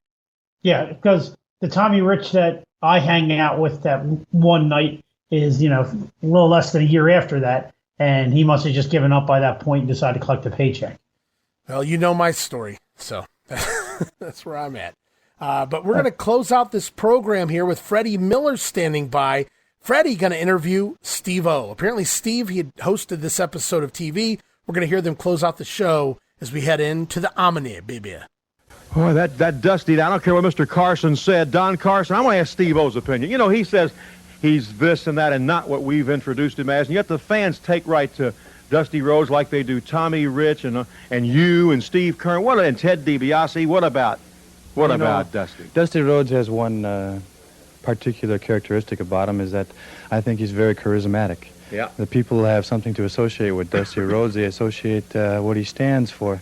He may not be the perfect American dream, but in everybody's eyes, I think Dusty Rhodes is every much a bit of American dream as anything else. He's the gladiator. He's called himself a modern-day gladiator, and he is the gladiator. He goes out there and he fights for what he believes in, and I think the people kind of associate with that. They associate with Dusty Rhodes. It's kind of fun, exciting. The anticipation of when Dusty Rhodes is going to appear, the anticipation of what Dusty Rhodes is going to do is overwhelming. Never has there been a person in professional wrestling quite like him. Very well done. Steve, you spoke well. Here, let me get up and just thank you and thank John Carson. Thank the fans for tuning in. Our director is Skip Ellison. Stay tuned for Tush if you enjoy really good entertainment. So long, everybody. So stay tuned for Tush, Jammie. Steve-O putting over Dusty Rhodes, using Rhodes' own words as he is a modern-day gladiator, heading into that national title match against the Stomper tonight at the Omni, guys. Don't miss it. Be there. So here we go. Yeah, that was probably the finest Steve-O interview that we have heard since he arrived. He is progressing nicely. I mean, he could still probably use a little more oomph in his interview, in his talk interview style. But he was starting to get a little excited there while he was talking about Dusty. I mean, it's not hard to get excited talking about Dusty, but hey, it would have been great if he had broke into a Dusty imitation. But if Steve can't. No, yeah, you're right. But if Steve can't get excited at this point, knowing what's coming up here, then this guy he's never going to be excited. That's the best I can say. Well, hey, they don't give up on him. He's there for basically the rest of 81. Yeah, I know for a fact he's there through the summer. Beyond that, I don't really remember off the top of my head. But yeah, he's here for quite a while. Well, he gets hurt at the end of 81, but he's still around doing some interviews right up through the Thanksgiving show. Okay. So here we are, guys. We're off to the Omni, Atlanta, Georgia, March the 29th. Michael Hayes' birthday, for those who are keeping score. And the opener, going to see Kevin Sullivan score a win over Mike Davis. And then post-match, the Minnesota Wrecking Crew, Ole and Gene Anderson, attacking Mike Davis while he's down on the mat, trying to make a statement here, I suppose, when Mr. Wrestling 2 is out to make the save, but he too is beaten down in a 2-on-1 situation, until Steve Keirn and Steve-O finally fight the Andersons off. The two teams will meet here in just a little bit on the card. Mr. Wrestling 2, though, he has had enough of the Andersons. Perhaps his guts here overshadowing his wiseness. Running into a 2-on-1 situation, never wise, Jammie, but the save was made. But I'm thinking Mr. Wrestling 2, he still wants his own revenge. Well, 2 is a grumpy old man, so he doesn't want other people doing his dirty work. Yeah, so Steve Keirn, Steve-O making the save there. They're going to take on the Andersons in just a little bit. Anderson's just out here making a statement. Really, I couldn't put 2 and 2 together here. I didn't understand the point of this initially when I saw this the first time I ever watched this. The Andersons coming out at the beginning of the show. It almost felt ECW-esque, where the evil heels come out for no reason and just beat the living crap out of the jobber at the beginning of the show. Very true, but as we progress through the show, you're going to understand why they came out in the beginning. Right. In order to get there, we got to continue on with the show. Up next on the card, some results suggest that it was Bobby Eaton defeating Roberto Soto, but I've also read that Roberto Soto scored the win over Bobby Eaton, which makes more sense to me at this point. Eaton really hasn't been getting a whole lot of wins the last couple months, and Soto fresh back into the territory. So if I'm guessing, I say Soto went over here. What say you, Jammie? I believe Soto probably went over. And also, it got by me. I did take a peek. That was probably the end of Kevin Sullivan's run this time around. Sullivan going to finish up on the house shows somewhere in the first week of April. So he's about gone. Okay. Yeah, because I had taken a look. I don't see his name popping up, but that doesn't mean you and I are looking at the same list. We go on. Here it is. We talked about it at the beginning of the show. Here's the matchup. It's Steve Keirn and Steve-O battling the team of the Minnesota Wrecking Crew, Ole and Gene Anderson. Remember, Keirn and O were the guys that came out to make the save for Mike Davis in Wrestling 2 at the start of the show. And during the matchup, Don Carson had come ringside, but it was Dusty Rhodes showing up to run him off. Rhodes then remained ringside to make sure things were on the level moving forward. Carson probably out there to try to do something with Steve-O to prevent him from potentially showing up in the corner of the Dream later in the night. Irony, I know, because Carson sneaks back to ringside here for a second time and blasts a 2x4 over the back of the head of an unsuspecting Dusty Rhodes, knocking the Dream out cold on the outside of the ring, and Dusty having to be stretchered out. Makes you worry about Rhodes' upcoming title match later tonight against Don Carson's Stomper here. The matchup between the Andersons, Keirn and O, I believe, a no contest. Yeah, you mentioned it was ECW style. This sounds like a Monday Night Raw taping. When Raw was good. When Raw was good, yeah. When Raw was good. Maybe when Jerry Jarrett was booking it in 93. No, but yeah, so here we go. They had a little showdown at the beginning of the show, the two teams. We really don't get a finish here between the two. Andersons don't go over, but neither do Keirn and O. It's ruled a no contest, but the big story here happened outside of the ring. Don Carson comes out, lures Dusty out. Dusty remains ringside as Don Carson leaves, but then Carson sneak attack, back with a 2x4, blasting it over the head of Dusty Rhodes. Not a great job there by Carson, making it look real, but probably didn't want to piss Dusty off any more than he already had with those fat slop comments last week on TV. And now we know where Jim Duggan got the idea from. He stole it from Don Carson. There you go. So what will happen to the American Dream? Will he make it back to the ring in time for the main event here in the Omni? We'll have to wait and see. So from there, I guess you could call this a rematch of sorts from TV. Mr. Wrestling 2 once again scoring a win over Big Jim Duggan. And I'm sure Mr. 2 took some of his Anderson aggression out here on the future Hacksaw. I'd have liked to see this match.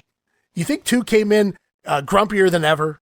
Oh, absolutely. I mean, he probably had a good time with Duggan on that TV match and said, all right, I can hit this guy pretty hard and it's not going to hurt him. Yeah, Duggan. All his aggression's out. Duggan never stood a chance to. Probably said, I'll work that guy again, no problem. And I'm sure the match was fun, but at the end of the day, the first matchup, I love the finish. Remember, it was the Duggan putting the knee 2 off the top rope. Right, Duggan putting 2 on the top rope, turning to the fans to brag, and then turning back and catching that knee lift off the ropes from 2. I don't know what the finish was here. I don't think they showed this one on TV, but it's cool to see them back in the ring again, and once again the same outcome, Wrestling 2 going over as if there was ever a doubt. Also in town, we talked about it, WWF Champion Bob Backlund defeating Russian Bear Ivan Koloff. So a New York-type match booked all the way down here in Atlanta, Georgia. I bet you it was a nice, solid match, too. Well, it's like you said, they've worked in Florida, they've worked in New York. Their style never really changed. It was always a good wrestling match, so I'm sure that's what the fans here in Atlanta got as well. Yeah, I'm just guessing Vince Sr. just wanted to get Backlund out there a little bit, especially to a national audience besides his own national audience. Bob would randomly pop up, not as much as Graham did for Florida, but Bob would randomly pop up in a couple of the territories, and clearly the Omni, one of them. Of course, we didn't see Bob here appear on TV, on cable TV, heading in to this show, but he was honestly a last-minute announcement for this match, even though they did play that match we talked about last time here on the show. It was the Backlund winning the title from Superstar Graham all the way back in 78. They played that here on Georgia TV a week or two ago. So it's not like this is the first time the fans are hearing of Bob Backlund in the last month on Georgia TV. So covering all the bases here is the Cowboy. And that's what he does best.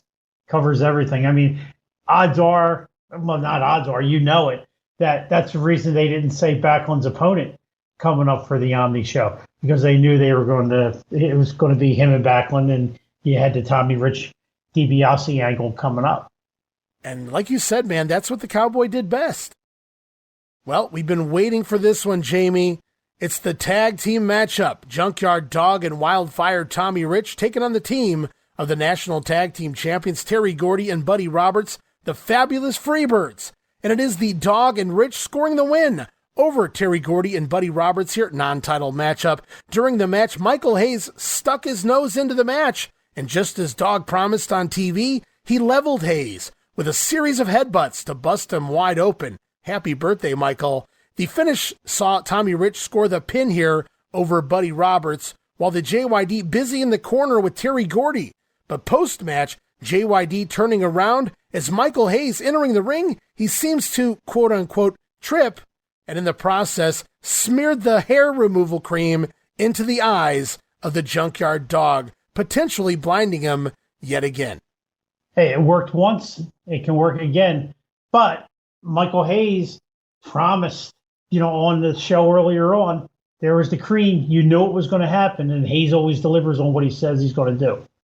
Yeah, so this is a fun match. We get about 5 minutes of the video coming up on the next episode of TV on April the 4th. They show quite a bit of this match. Now, I don't know how long it went on. I'm sure it went on a lot longer than 5 minutes, but we get enough of it that it felt fulfilling to me. Like I actually got to see enough of everything that was going on in the match and post-match here.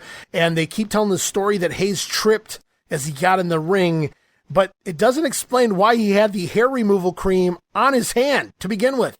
And, obviously it goes into the eyes of the dog, and down goes JYD again. And this is the fun part here. I wanted to share a couple of things with you, Jammie, and with the listeners out there, because remember, I was a kid during this time period. I didn't see any of this in the original air dates that these took place, so I only got to hear about them until they became made available to me, again, during the tape trading period. And it was the 4 pile drivers angle I first heard about on Dallas TV. Terry Gordy had came through in the late 80s for just a brief bit, and when he was there, I don't even remember who the commentator was, because I want to say it was Craig Johnson, but he didn't pop in until much later. But somebody mentioned the angle about Terry Gordy pile driving Ted Dibiase 4 times, doing it on the concrete, and it stuck with me. Again, I was a big proponent of writing down every little storyline that I ever got wind of, or any wrestler that I read about. I would write them in a notebook and try to learn about them. It was my own internet were notebooks growing up. I was like a historian at like age 8, right? So, or trying to be anyway. Oh, that's an awesome memory because once again, even in world class, you had the Bill Watts influence because Hayes was booking world class at that time. Yeah, because he had really turned it around. He was teaming up with Steve Do It To It Cox. Do It To It Cox. There you go. Against SST. Gordy and Roberts also. The SST, and then you had the Blackbirds at the same time. Yeah, it was good time. They really did turn that area around. You're right, because it was a lot of fun stuff going on there when Hayes was booking. And then Hayes went back to Crockett in '88, and that was the end of that. Got to go where the money's at. Oh yeah, can't blame him for that. But yeah, but that was a fun story about the 4 pile drivers. Is how I learned about it, and I waited, and I couldn't wait till one day, boom, I got the tape. Oh my God, is this it? And indeed it was. Didn't even know what was on the tape, and there it was, the 4 pile drivers angle. And it's much like this here with the hair removal cream. As a kid, I had assumed, at least as a teenager, I should say, the early infancy of the internet, when I read about the blinding angle taking place in 2 separate territories. I had assumed they'd done it separately, both times, not alluding that it had happened in the other territories. So the first time I realized that, it was a continuation. The storyline continued from Mid-South over to Georgia.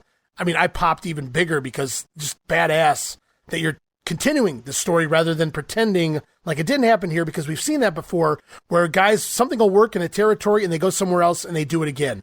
Or maybe somebody else saw something work in a territory and they go somewhere else and do it again like it never happened. But here they continue the story of the blinding of the dog.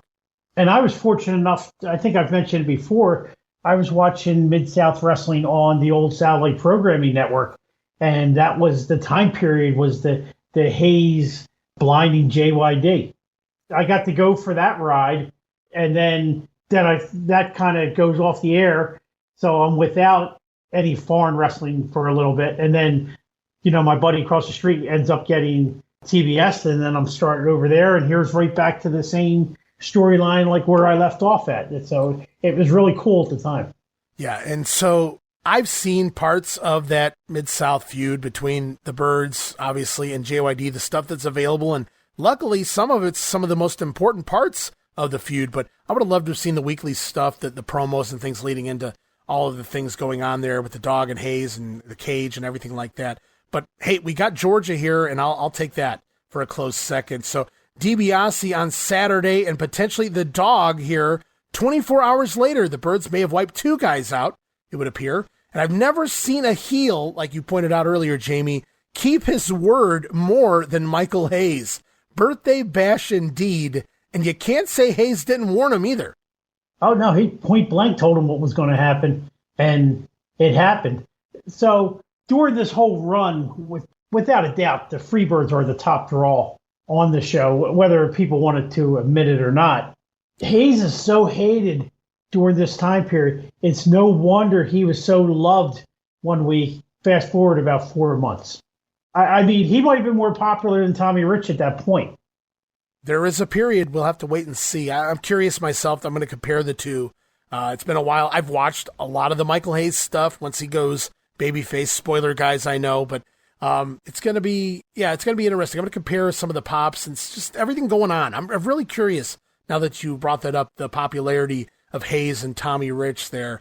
But let's remove the names from the angle. That's a lot of big names. It's hard to remove them all, but I don't want anybody to think just putting this over because it's the Freebirds. Dibiase, Dog, Tommy, that's a lot of huge names from the time period. Let's just look at the story for what it is. Let's call it A, B, and C versus X, Y, and Z. And even still, the weekly story, it's just been amazing to follow. And it has deeper layers as it goes all the way back, more than a year throughout 2 territories here. It goes beyond the guys involved. Yes, they help things tremendously, but the story itself, man, it doesn't get any better. No, not at all. I mean, as we just covered it, DiBiase was also involved in that Freebird angle in Mid-South along with JYD and Colonel Buck Robley. And then you fast forward to the Freebirds coming to Georgia, and they're about 3 months into their run, and Robert Fuller needs a partner, and who shows up? But Ted Dibiase, a guy who's already feuded with the Freebirds. And then, of course, Philadelphia's own Stan Fraser's also in that mix. And then they injure Fraser, they injure Fuller, and then here comes JYD in to help out because he has the past history with the Freebirds. And it's just been all so laid out so well all the way up to here. Right. I mean, it was Ted Dibiase night, according to Tommy Rich and the Junkyard Dog. They do score the win, so they did that much for Teddy, but post-match, immediately, JYD possibly blinded again. So the Freebirds still come out. Maybe they didn't win the battle, but maybe they continue to win the war. We'll have to wait and see what happens at the end of the day. As we roll on, one more matchup here in the Omni, the main event for the National Heavyweight Championship. It was supposed to be the American Dream Dusty Rhodes, but Dusty sent to the hospital after that attack with the 2x4 on behalf of Don Carson. So instead, it's the corner man, Steve Olszewski, stepping in. Now it all makes sense, Jammie. Steve O gonna defeat National Heavyweight Champion Mongolian Stomper to become the new national title holder. Using his finisher, the airplane spin, to get the win. So that recent TV match between O and the Stomper, it makes a lot more sense now as well. It readied O and the fans for the title change here at the Omni, using the finisher that seemed to have the Stomper beat on TV. Remember Don Carson running into the match to stop that from happening. But here, O going to hit it again and score the win. Not my most favorite move for a finisher, but it is what it is. And more excellent cowboy booking here. Even if I don't see Steve-O as a long-term champion, still, I love the build-up to get us here. And we've laid it out more than once. It's been a slow burn, just like the Freebird angle, and it all led up to here. Now, I'm going to guess, even though they've never said it on Georgia TV, Gordon has never issued this line, but I wonder if the Cowboy has Steve-O using that finisher on the Stomper because the Stomper does have ear issues. Oh, yeah. I never even... That would be equilibrium, right? Yeah, that could... Yeah. There you go. Right, going back... I forget who he was feuding with at that point in January. It might have been Tony Atlas, or it might have even been Wrestling 2. Wrestling 2 did make reference to that, yeah. He had the equilibrium issue. So you get him up in the airplane spin, and logic tells you if you're up there in that, your equilibrium is going to get thrown off, so it makes you easily to be pinned. I forget the word I want to use. I may have to refer to you as the new great explainer rather than Bill Watts, because I would have never thought of that in a million years. And I would love to have heard Gordon mention that on TV, because that sounds like a Gordon line, if anything. You know, he always explained everything as well as far as things making sense in the ring. Yeah, when I watched the April 4th episode, and of course they're going to show this, I was waiting for that, but I never did hear it. I had never even thought. I completely forgot about that because that was a big deal in January and February. They were selling that hearing issue of the Mongolian style, the inner ear issue that he had, and then it really hasn't been made reference of as much recently. But he's kind of been phased out a little bit on television anyway. Even though he's the national champion, he's still scoring wins, but he hasn't been doing a whole lot else really since he attacked Tony Atlas that I can remember on TV. But he has had a couple matches here. Well, he was supposed to have a couple matches here with Dusty and the Omni, but here we are, the new national heavyweight champion, Steve-O, coming out of the Omni. Can't wait till the next episode of Regional Rasslin to cover that episode of TV. But before we close this one, Jammie, I have 3 more house shows to run through, and then we can kind of wrap things up in a nice, neat bow for the month of March as we head into April. All right, keep going, babe. All right, let's do it then. March the 30th, 1981, of course, Augusta, Georgia, at the Bell Auditorium. Jim Duggan going to a draw with Roberto Soto. It's Steve-O. I don't know if he's referenced as the national champion here or not. On the undercard, Steve-O scoring a win over Bobby Eaton. Mr. Wrestling 2 over Les Thornton. It's Mongolian Stomper defeating Charlie Cook. And Wildfire Tommy Rich teaming with Steve Keirn to defeat the Fabulous Freebirds. Again, must have been non-title or maybe a DQ here, and it's just not noted in the results online. Also, April the 1st, Columbus, Georgia, Memorial Auditorium. I feel more Oates brothers coming, Jammie. It's Steve-O defeating Mighty Yankee. Roberto Soto scoring a win over Big Jim Duggan. Here we go. Jerry Oates with a win over Steve Keirn.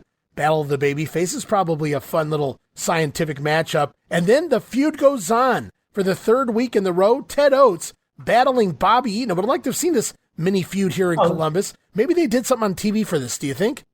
No doubt on the Columbus show, they probably went back and forth. I mean, and then they put it in a cage.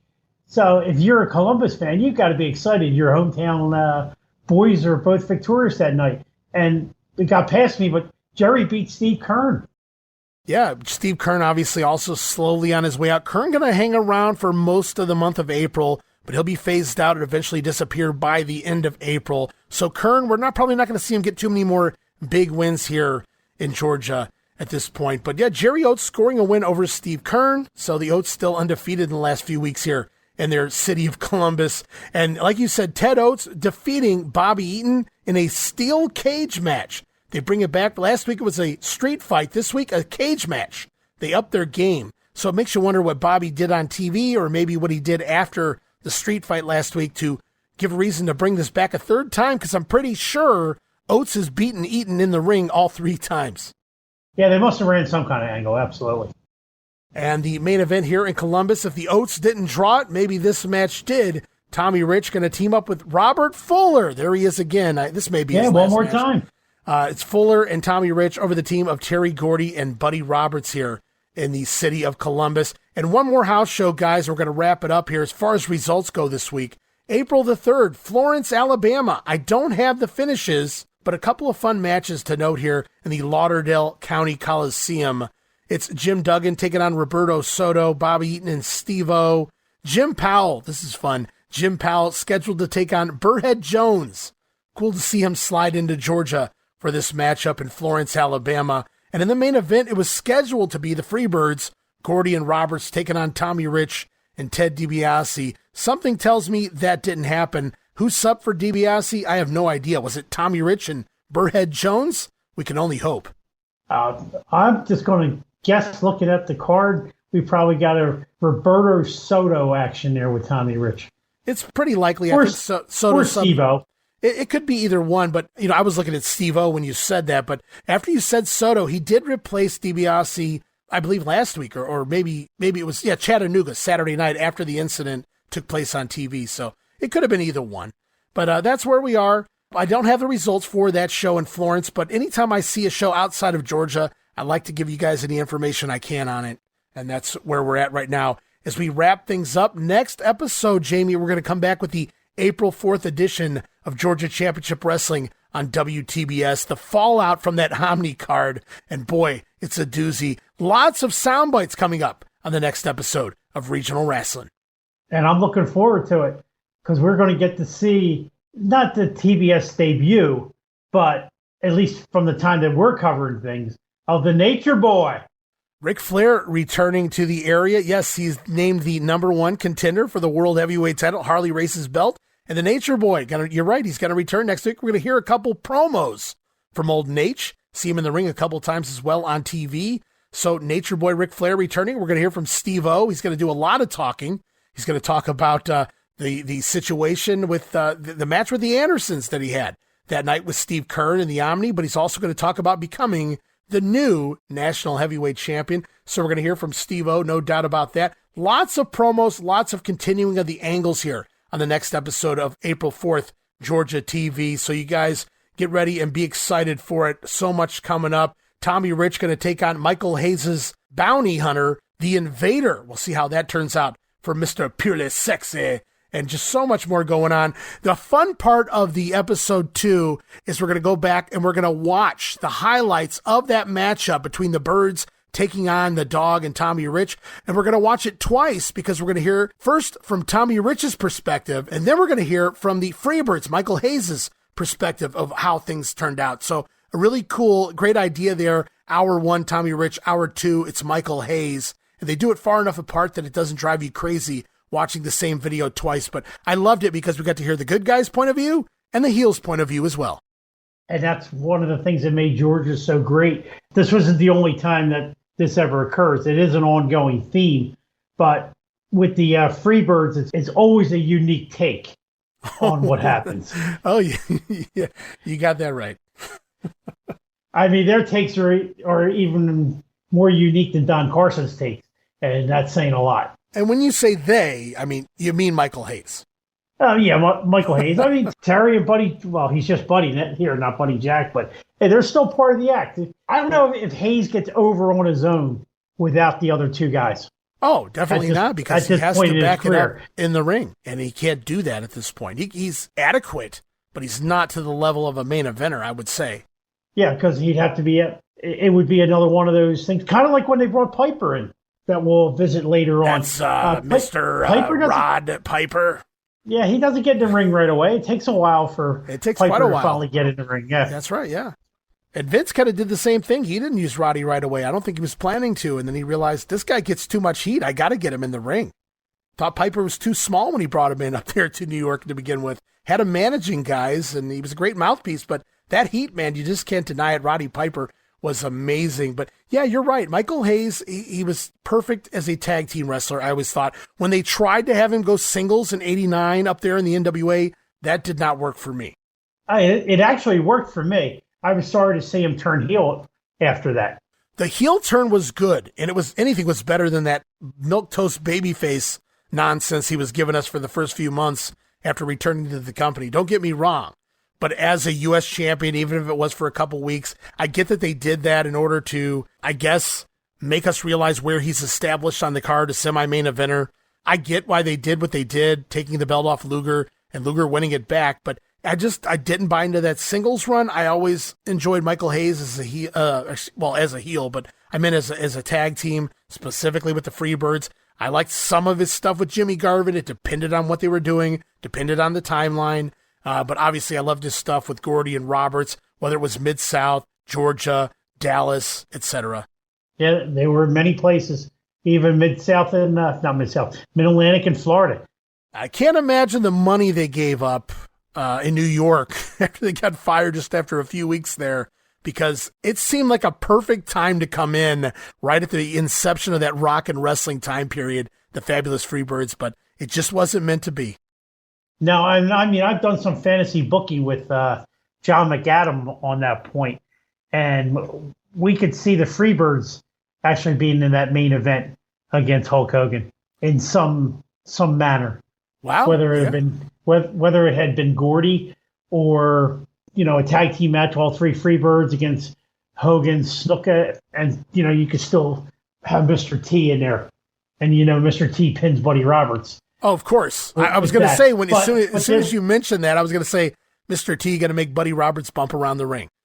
Yeah, at some point, probably right after the New Year, it winds up being the Freebirds that turn on Dave Wolf and Cyndi Lauper. Right. Yeah, and that would have made sense, and it would have been, oh wow, that would have been crazy over. Oh, absolutely. We're the real rock and roll, baby. Michael Hayes. So, but some things just aren't meant to be. Just stuff. Like Bill Watts booking Georgia for the rest of his life. Yeah, unfortunately, George Scott going to come in for a couple of months there, and then Ole Anderson going to take over by the end of summer. And Ole's going to hold that book all the way until he's forced to resign, if you will. And of course, creates championship wrestling from Georgia, but that's another story. Yeah, that's a while away yet. Right now, we're enjoying the goodness of 1981, and I hope you guys are too. Jammie, man, if there's anything you want to add at the end of the show, if you have anything else you want to touch on, man, we've got a couple of minutes here still left in the program, so have at it. Okay, well, first I'd like to throw a couple plugs out there. One for my buddies over at the Other Ship podcast. I actually recorded with them last night, and we did a Fantasy Crockett Cup that features 128 teams. They sent ballots out of the matches to so many of their membership, and those people voted. And then last night we talked about the results of that vote. And it's a nice long show. It's almost 3 hours long. Wow. Very informative. Those guys also, besides wrestling, they talk about the current product. They go over all the pay-per-views when they occur, but what do they call them now? Not pay-per-views. Premium live events. Premium live events. Is that what it is? Okay. I still call them pay-per-views. Yeah, so do I. So they go over stuff like that. They a couple of the guys have a little segment where they talk about different malt liquors. They'll talk about Marvel. They'll talk about Star Wars. They did a top 10 Led Zeppelin songs the other day. They touch on food. These guys touch on everything. So if you guys get a chance, it's on Spotify or whatever you listen to your podcast on. The name of that podcast again, Jammie? The Other Ship. I second Chris that, guys. Spiker, Drew Samuels, and Michael Herrick. Good people, fun show. I've listened to the show a few times already, typically when I go to bed, and I'm not saying that as a knock. You don't put me to sleep, guys. I don't use you for that reason, but it's just a nice calming, you talk, like you said, they touch on a little bit of everything. So that's what I want to hear. Not just wrestling, but just a little bit of everything. You never know where they're going to go next. And it's just a fun time, and it's something you can just unwind and listen to. Yeah. And I want to throw another plug out there to an old friend. I don't know if you're familiar with the name Brian Trammell. He supplied most of the Memphis tapes back in the 80s to people, the live 90-minute version of the show. Brian, for the last several years, has been doing a podcast called the Cool Kids Podcast, and that focuses on wrestling. It's not only the current product. They'll go back and check out an old Observer issue and see if the things from the Observer hold up through today. Memphis has their own little promotion again for the last couple of years, and it airs on a local, I think, WB channel, or CW channel rather, and he does a live post-game show of that. So Brian recently checked out our podcast, gave me some good feedback, and so I just wanted to throw Brian a bone and have everyone, if you get a chance, check out the Cool Kids podcast. And while we're putting people over, Jammie, not that he needs it, but Barry Rose, he didn't have to do this. He sent me a very kind message, basically putting over the show, said he'd never really listened. He doesn't really listen to podcasts, but somebody, maybe somebody on this show, I don't know, but somebody gave him a word to maybe check it out. And he listened to the last episode where you were talking about his Florida Fan Fest, and just put us over, said it was a very professional show, and said he really enjoyed that, what we do here. And he was appreciative that, that you talked at length about some of the things that went on at Florida Fan Fest. And it was a really nice little quick conversation I had with Barry, and just appreciated the kind comments from him as well. Yeah, Barry's a class act. He doesn't live that far from me. We get together every now and then with my wife and his girlfriend, and we go out to dinner or something like that. And Barry's become a very good friend. But I can tell you, I haven't really bothered him about our podcast because I know he had so much going on. I'm sure that was the guys from the Other Ship that got in his ear and talked him into listening to our podcast. Well, whoever it was, I appreciate you guys letting him know that, we spend a little time on the last episode just putting over the Florida Fan Fest. It deserved to be. Like you said, it wasn't one of those cattle call type, the old auction type deals or anything, or to step up, sign a paper, and move on kind of deal. It was a really good time, and You really spent some time explaining, breaking it down to us, and I really appreciate that, and I'm sure a lot of the listeners did as well. I got some good feedback about that and the Fan Fest, and maybe if he does anything on a bigger or smaller schedule or scale moving forward, maybe it'll draw a few more people in, because I got some people that were interested after the show we did, because you made it sound like what it was. You were very much in with the wrestlers. You felt like one of them. They treated you like an equal, a human being, if you will. I had a great experience on the first time that I went. I'm waiting for my Uber to show up, and who comes sitting down right next to me in the lobby but J.J. Dillon, because he's waiting for his ride to come.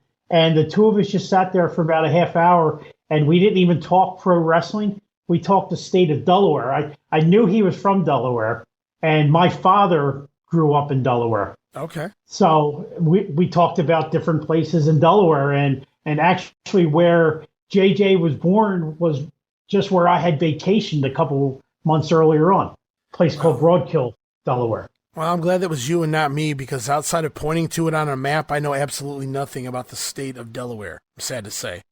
Well, it's small, so it's there's some cities that are bigger than the state of Delaware. But anyway, that's like one of the other cool things that has happened to me on one of those trips. But Barry was on the Other Ship podcast that came out this week, and for any of those that ever want to attend like one of his events, he is reforming.